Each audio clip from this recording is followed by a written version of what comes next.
Okay, who here hasn't been to space? Why? You better not throw up on my ship. Approaching jump in 3, 2, 1. And we're going to move right in because that segues us right into the next thing here, and that is the rumors that have come out. Well, not rumors. I'm sorry. The comments that the director of Captain America 4, Julius Onah, has made about the film. In a recent interview, he was talking about New World Order. He had called it a paranoid thriller, and I had shared that on my, because I wasn't interested. I'm gonna be honest with you. I have not been interested in I wasn't excited. Not that I wasn't interested. Let me rephrase it. I wasn't excited for Cap 4 like that. You know, I really wasn't. Especially with some of the things that I just wasn't excited with it. But whenever Julius Onah called it a paranoid thriller, and then it takes you back to, because we kind of talked about this a little bit, and it takes you back to the Winter Soldier idea, and then we even said that about the Secret Invasion trailer when it dropped. We all said it kind of gave us Winter Soldier vibes. Right. I love shows like that. Yeah. And that is something, not just movies, films, whatever. I love films, movies like that. I want to see that. I would love to see that. And there's, I feel like there's so much also that he has to deal with. But before we even get in that, let's get into what Onah had to say about the film. See, I think that's what's throwing me. Hold on, I think I just figured it out. I think I just fucking figured it out. I'm having an epiphany moment. Because what... Oh, let's watch that. I'll get into it. I figured it out. Welcome to the Marvel Cinematic Universe. Welcome to the D23 Expo. Captain America New World Order. We've been with Sam Wilson for years. Tell me where you think you want us to find him in this journey. Look, he is in a new position. Stepping up to be the leader as Captain America is going to be a new set of challenges for him. And in this story, a big part of his journey is, well, how do you define that leadership? That's the thing that he hasn't had to deal with just yet. As a Falcon, he was always there supporting the rest of the team, but now he's the man leading the team. And I think that's going to be a really exciting journey to go on with him. I can't wait to see it. The Russo brothers directed him through 4 movies. Kari Skogland got him for the Falcon and the Winter Soldier. All that came with kind of distinct styles of action. I'd love to hear, what do you think you're going to bring to the table in terms of getting Anthony Mackie to get some new moves out there? There's a lot we're going to bring to the table. Again, this is a new set of challenges and a new set of adversaries, you know? So I love classic paranoid thrillers, and that's a big part of the inspiration of this film. We want to find action that is grounded and tactile and give him new things to do that you haven't seen in those other films. And I don't want to spoil too much, but let's just say we are planning some really, really exciting things. I can't wait. And it also looks like it's going to have heart because the Bradley family is coming back, which is super exciting. The first Captain America, as we now know. What can you tell us about kind of the heartstrings you're about to pull on and maybe a lesson in MCU history? Well, look, leadership is about making tough decisions. And there's going to be some really tough decisions that Sam has to make, both with the Bradleys, both also with Joaquin Torres, who looks up to him in really, really, really important ways. So when you think about the group of people around him, again, without spoiling our movie, and the journey he has to take, there's some really, really emotional and powerful stuff in store for audiences. Tim Blake Nelson is back. We last saw him possibly becoming the leader in The Incredible Hulk in 2008. What can you say about that return? Let's just say one of the things that really drew me to this project is the leader is a man who operates from intellect. And it's so great to have an adversary who is working with this incredible intellect to really, put Sam through the ringer in this story. And again, it's a paranoid thriller. It's this grounded adventure where I think everything that happens in this film feels so real and intense because of who this adversary is. So back to that other question of yours, what he's going to have to go through in this film is because he's got an adversary who is so terrifyingly intelligent. You know when you guys start yet? We are starting next spring. Oh, let's go. I can't wait to see it, man. Thank you so much, Tom. It's a pleasure to meet with you. Nice to meet you. Congratulations. Excitement. Oh, Yeah, that it sounds like it's gonna be dope. Honestly, and the reason, like I said that, but this is also going to be dope because the things that Sam himself, already being called a paranoid thriller, but the things that Sam himself is going to have to deal with. We have to remember here, this is Sam Wilson. This is not Steve Rogers with the enhanced superhuman abilities. This is just a regular man, Sam Wilson, that has the cool tech. But he's just a regular man in a suit. right, and he's like he was saying, he has a lot of confidence issues as far as Right. filling the role of the goddamn super soldier of this and that. Like, Yeah. he always had a job to do on the team, and he always did his job, but now he is the leader of the team. And like, Right. I'm gonna be real honest with you too. I love. Okay, so what I said I figured out earlier. Let me do this here. So initially, when Phase 3 was going on, Phase 2, Phase 3. Marvel movies were grittier, right? And then space movies were fun. We got Guardians of the Galaxy, and it was fun. And at first, it really took me out. I thought it was great. Well, I liked it, but I'm saying it definitely was kind of different for a second, you know what I'm saying? And Guardians 2 was goofy, and I really enjoyed it. And then Thor Ragnarok was goofy. Yeah. It had a lot of bright colors, a lot of light music, and it's fun. And I put it in my brain where I was like, okay, the space movies are goofy as fuck. They're cool, they're great, but they're funny, or they're more lighthearted. It's the Why Gamora type shit. It's the goofy lines and having fun. And then Earth is dark. And that is where these TV series have fucked with me so much, because street level, I want Daredevil level dark. Yeah. I want the Triad beat the fuck out of you and you barely survive by crawling into a fucking dumpster, like rough shit, right? And we're not getting that. We're getting goofy. We're getting your Miss Marvels and your She-Hulks and they're not, there's no dark. There's no grit. Disney lost its grit. It doesn't have any, right? But what's great about this shit is with the the paranoid aspect to it, right? Because it's the Skrulls, right? I mean, I literally think of I promise you, in Secret Invasion, Nick Fury's gonna have a scene where he just fucking shoots somebody and like, what are you doing? And then it's a Skrull. You know what I mean? Like that level of, so he has to doubt who his teammates are. He has to doubt if he's getting correct information ever. He has to be so paranoid that he's doing the right thing and that he's not being led in the wrong direction in a new role of leadership he's just now stepping into. It's fucking brilliant. Yeah. And if done, like he said, on a very visceral, street level, everything feels really real and has weight to it kind of way. Yeah. Oh, dude. Fuck yeah. Right. That's what we've been missing. Right. That's Yeah. what we've been missing. No, you're right. That is why I bitched about Moon Knight so hard.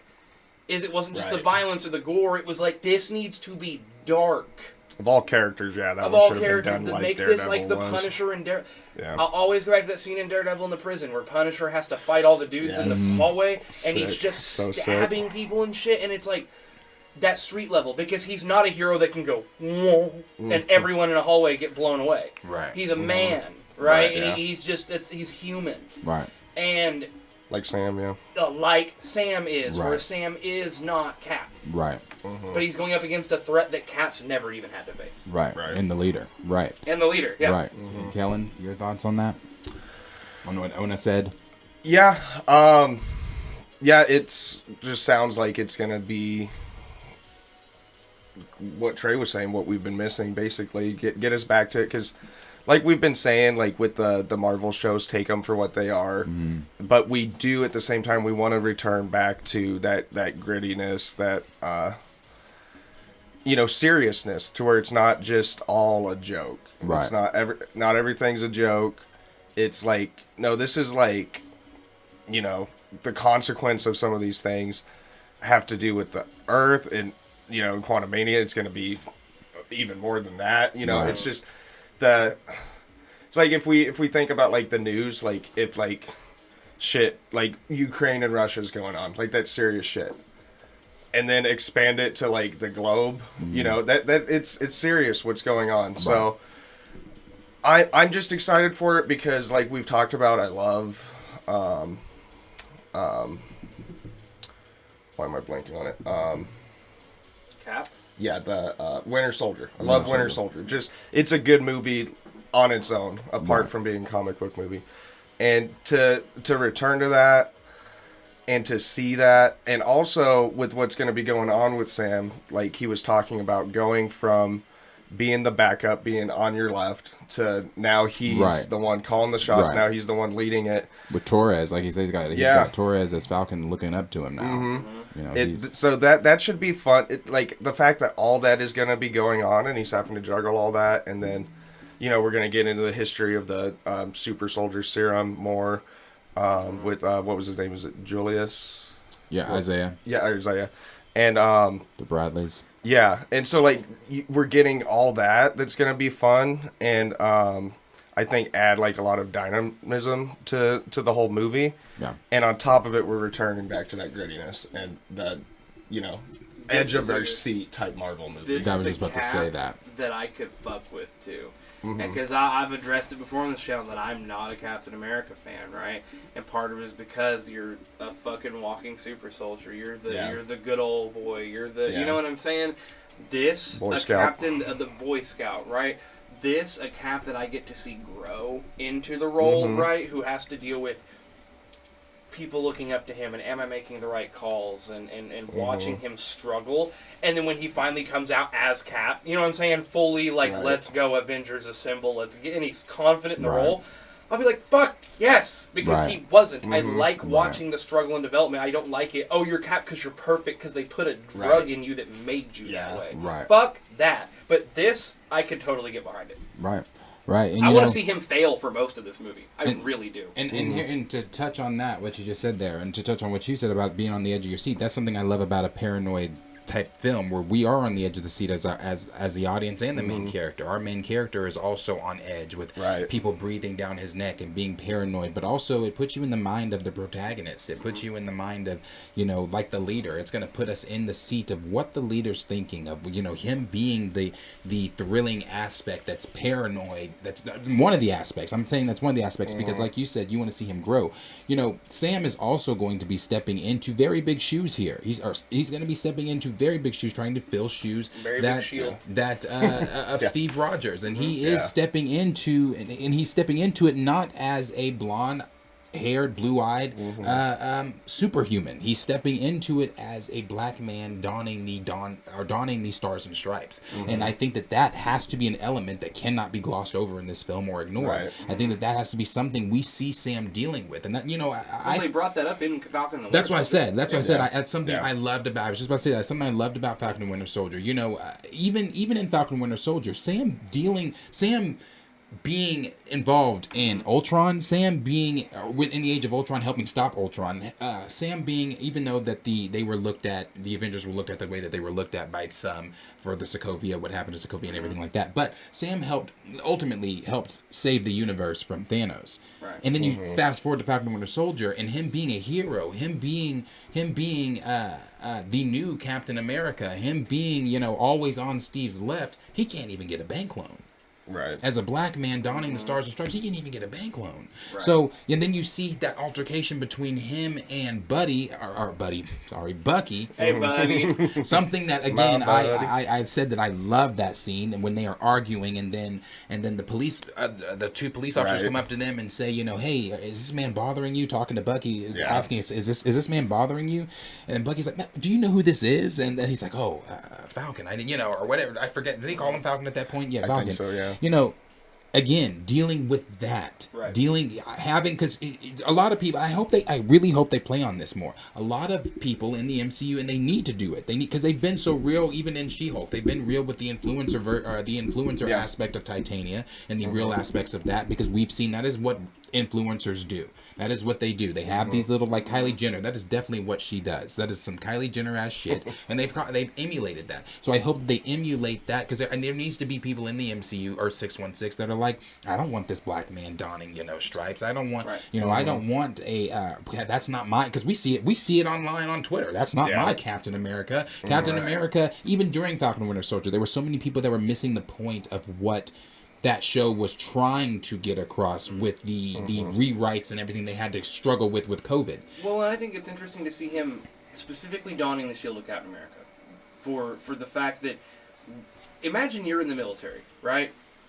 And you've heard your grandfather tell stories about Captain fucking America. And that's right. He saved us from the fucking Nazis. He's the wild, you know what I mean? It's Captain fucking America. And then he walks out, and he's goddamn Captain America, the superhuman. You see him destroy tanks with his bare fucking hands. You're like, wow. You see him chase down cars going 80, 60 miles per hour. Yeah. He's saving the world left and right. You're like, that's Captain America. He goes away, and then a regular human who is his buddy wants to don the same. You're kind of like, but you're not the man that my grandfather told stories about. You're not the man that saved us in countless that's such a wars." good element that you just said. So there. that isn't necessarily a racist thing, but it is a who the fuck are you? You're not Cap. Yeah, because You're not the man even that Phil saved Coulson me. had I think it was in the Avengers film. Phil Coulson had trading cards in the MCU of Cap. Yeah. So there are trading cards in the Yeah, MCU so some of guy these people shows that up have and says, had, "I'm you know. Captain America," and it's like, no. But they're still. No, I get that. And I you'll get have what to- you're but saying. I also think Rhodey has a large, not Rhodey, Falcon has a large military presence. I mean, people know who he is. He's famous. And he's always been military minded. Right, I get what you're saying on that. He is famous, he is military minded, but that takes it back to, like I said, he helped save the universe and couldn't even get a bank loan. True. Had that been a Steve Rogers that came in there, there was Mr. Rogers, of course, you know, and I get it. Steve's. You want to sleep with my wife? I get it, and I get it. Two completely different legacies there. Steve's legacy, or Sam's legacy, is not even begun, so he can't even hold he can't walk and expect to get the Steve Rogers treatment. I understand that, but he was still an Avenger. He still was an Avenger. There should still be some. So that's what I'm saying. Oh yeah, I'm not knocking that. I'm just saying. And that's what I'm saying. I know what you're saying, but I'm also saying he still is going to have to deal. Even though people are going to be like, oh well, you're not the Captain America that my grandfather talked about, but it's still going to be people that are going to be like, but he's also black. He's also the black man donning the stars and stripes. So like I said, it was already touched on in Falcon and Winter Soldier, and I hope that they. Oh yeah, I'm not saying that needs to be something he deals with. I think they will. I think that comes with the paranoia, right? I think they should That's do what I'm both. saying. That comes with Where the paranoia. some guy, this guy's just racist, right? This guy over here is not racist at all. He's just like, you're not Steve Rogers. Why are you pretending to be? And this guy over here is a Skrull. You know what I'm saying? It's just like, what the fuck is going on? Right. And he can't win for losing, right? He can't. But at the end of this, like Onah said, and like you said, we do see him become that leader. We see him step into that leader position, to where when we see him in Avengers 5, and he is, boom, I'm calling shots, I'm telling you here, you here. It's like, that's my Cap. Yeah, that's and Cap. I will honestly probably like him more as a character because I saw the struggle. And I hope Anthony Mackie can deliver it. And I'm sorry, to me, the struggle of, I'm a real tiny small boy, I'm a big strong man, is not a fucking struggle to me. Right. What Anthony Mackie's going to have to go through is a struggle. And then when he finally says Avengers, he gets that bass in his voice, you know what I'm saying? He gets that diaphragm flex, Avengers, assemble! And 19 gods and all these people come slam down behind him. It's like, ooh, you know? Yeah, no, it definitely does. Timeline-wise, what's going to be first, Cap 4 or Thunderbolts? Because Cap 4. Thunderbolts is last in Phase 5. So are we going to see, is it going to make sense? Probably 2 are we going to get in Cap 4. It's going to make sense why Bucky's on the Thunderbolts? I'm hoping so. I'm assuming that's a whole other thing that's going to be thrown in there too, like whether he gets, succumbs to mind control again or whatever happened. Thunderbolts is after. It's last on Phase 5. That's what I'm saying. So whatever happens to Bucky in this movie would lead to... Right. So I'm excited to see that too, even though I had thought that it was weird that he's on the Thunderbolts, but that does mean that that's something else that's going to be addressed, and we know. So on the one hand, we're going to have, it seems like, a Sam as Cap that is completely different at the beginning of the movie versus the end of the movie. He's gonna go through all that and like kind of metamorphosize or whatever, and then at the same time we're gonna have like kind of probably the opposite going on with Bucky, like kind of a deterioration of where he all the progress he made in Falcon and the Winter Soldier.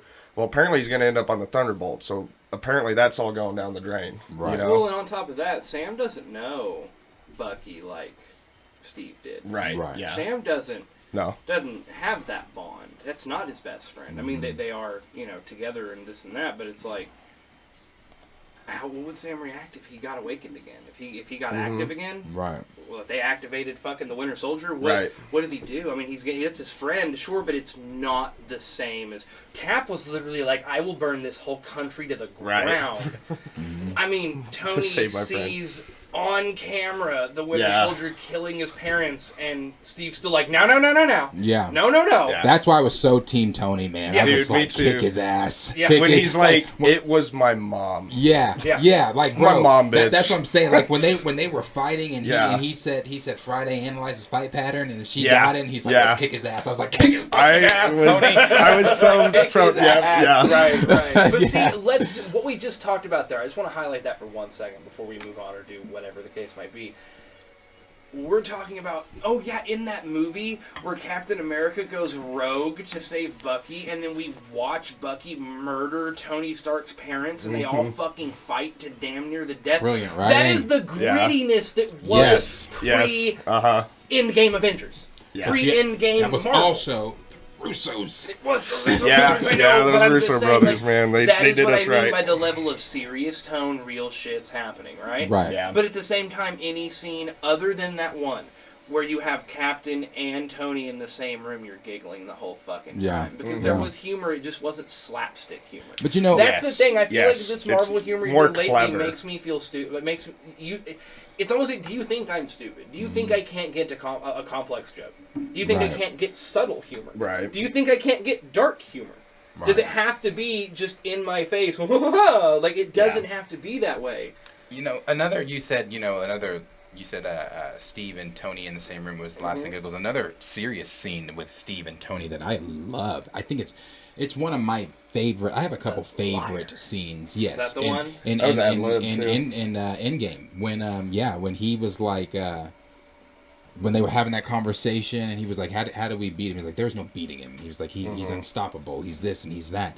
And he was like, you know what I need? He was like, where were you when I needed you and you weren't there and you know. I No, forgot- he said, Tony, Said- we don't need the sarcasm right now. And Tony's like, I needed you and Yeah. on. You weren't Yeah. there. Yeah. You were, and then he Yeah. sat there. He's like, something, liar. And like Yeah. he said, all that Yeah. was ad libbed. Yeah. Yeah, it was all ad Well, lib. because it was brilliant. he had said, well, he was like, well, we'll fight them together, and he's like, we'll lose, and Cap's like, we'll do that Yeah. together too. Yeah. And he's like, where were you? 'Cause Yeah, I yeah. lost, and I didn't Yeah, see you yeah. there. I didn't see Yeah. you there. So he's like, As he stuck to the Yeah. fucking chair. He's like, Yeah. and he's like, and you said we do that together too, and he's like, you weren't there. yeah, Liar. liar. Yeah, bro, that was. Yeah. Oh, I was because the look on Evan's face and the look on God, bro. RDJ's such a good actor. Well, so that's the thing. good. So like Chris Evans again, he was playing a good old boy. Yeah. He's a good fucking actor too, dude. He is. I mean, Yeah. because he played. Yeah, he played it brilliantly. Where like I disagreed with a lot of things that Cap was saying during that time. I mean, on the Civil War point,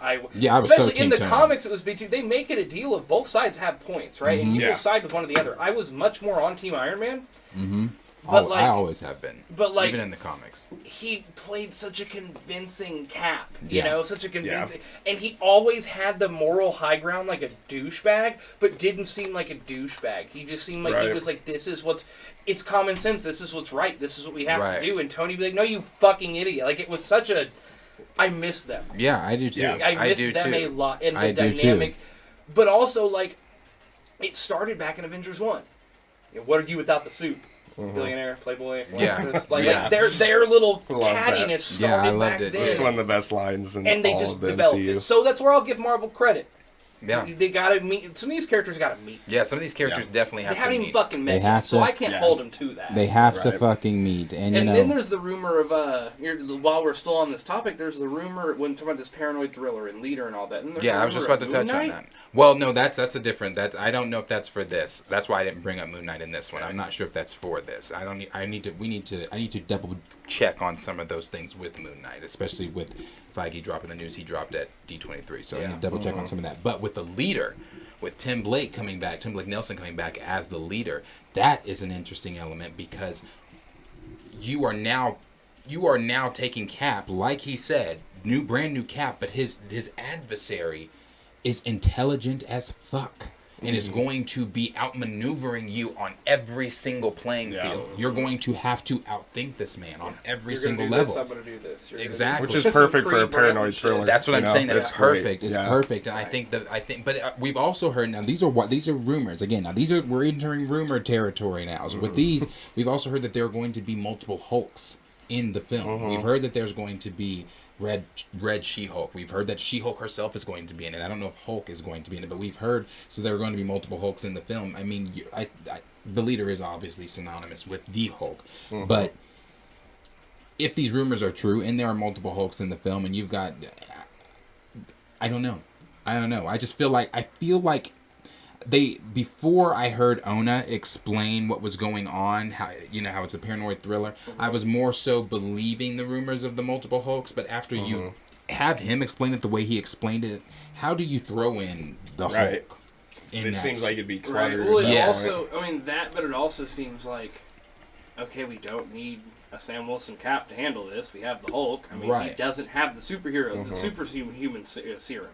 He's a regular dude. Right. So, I mean, and that is one of the weird things. They need to figure out a way to power him up. Because, gone are the scenes where Cap's using his shield to block Thor's hammer. It's going to be You're a regular man that's shattering your fucking But it's bones. going to be the suit, I bet. It's going to be the suit. It's going to be the Wakandan... Wakandan vibranium and the being made of vibranium, basically. Right. That's going to be able to stop it. So, I mean... I don't know. But like I said, as always, question is for you guys. Let us know down below what you guys think. What are you guys thinking about some of the things going on with Captain America 4? What are you thinking about some of Onah's comments there on Captain America 4? And I think also something we have to do, I made comments about Onah early on with his Cloverfield paradox, whatever the fuck it was, that was really highly anticipated but then bombed. I said to myself, I said also on this channel, I said, hey, maybe he's not going to be the best pick because of the terrible bomb that he did. We have to think about that. But then I also thought to myself, Taika Waititi can't destroy Thor: Love and Thunder because of what he did on Ragnarok. So I think we just have to take these directors for what they do. So let us know down below what you guys think of that.